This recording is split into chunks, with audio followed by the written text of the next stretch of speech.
right, welcome to our next interview with the researchers. I'm Frank Griffiths, this is Travis Webb, and we are interviewing renowned social champion Katie McPherson. She's something of a celebrity here in Arizona. She's been on this platform for a long time, teaching parents and teens about social media.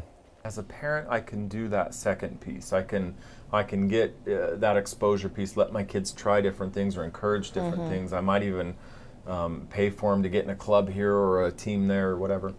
But tell me more, if I'm the parent, when you say I'm the one that needs to monitor, it's not an app, but what do you mean by that? How would you educate me on being a healthy, safe monitor for these kids? And I would add to that question by saying, you've got 4 daughters, right? So how do you How do old it? are they? And what are they doing, and how are you intervening? What are your strategies personally? So my twins are 9, and Ava just turned 11, and Mia's 12 now. And so we're moving into that category. They don't have any devices of their own yet, but I have a router that shuts off at a certain time, so good sleep is happening. I think sleep is crucial in all of the things we've discussed thus far: anxiety, depression, ideation, just getting that true great sleep for that tween or teen body.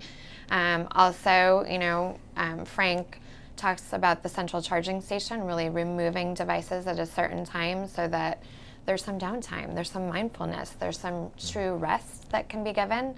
But most importantly, beyond the relationship, is really being in the know. How does Snapchat work? How does YouTube work? Have I set my parental controls? Do I know what I'm doing? If you don't know what you're doing, you cannot rely on your kid who's 10 or 11 years old to filter and restrict themselves. It's just not going to happen. Let's use our analogy before we turn the cameras on of having a car, right?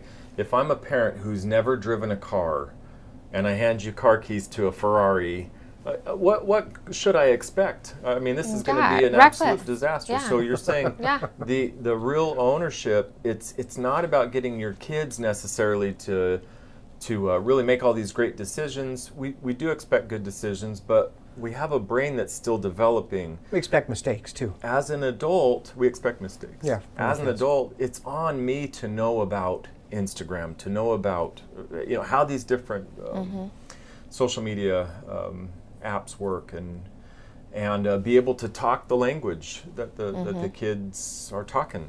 Is that fair to say? And when a mistake happens, being able to have a conversation that's rational, self-regulated from an adult standpoint, and recognize that the number one thing that all of these kids are after, ages 8 through 18, is how do I stay current and relevant in my social group? It trumps good parenting, good teaching, anytime. Yeah, always. So those mistakes are going to happen. So you have to be having these conversations on an ongoing basis. And that's where you're involved with your kids in their social lives, right? Like, it comes back to real life.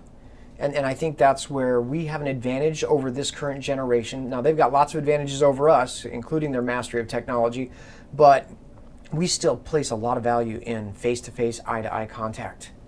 And we can use that to our advantage. We can have our house be the place where there's snacks and fun so that your kids and their friends come over and hang out at your house.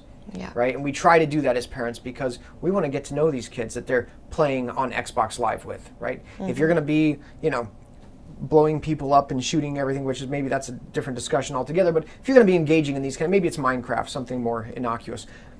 We want to know who those kids are that you're bring the neighborhood kids into your house, get to know them, make sure your kids' friends are good kids.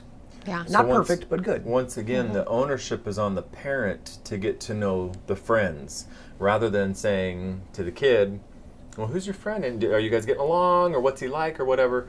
I've got to spend time as a parent with the kid on the app. It takes a proactive parent to have healthy, safe kids. Yeah.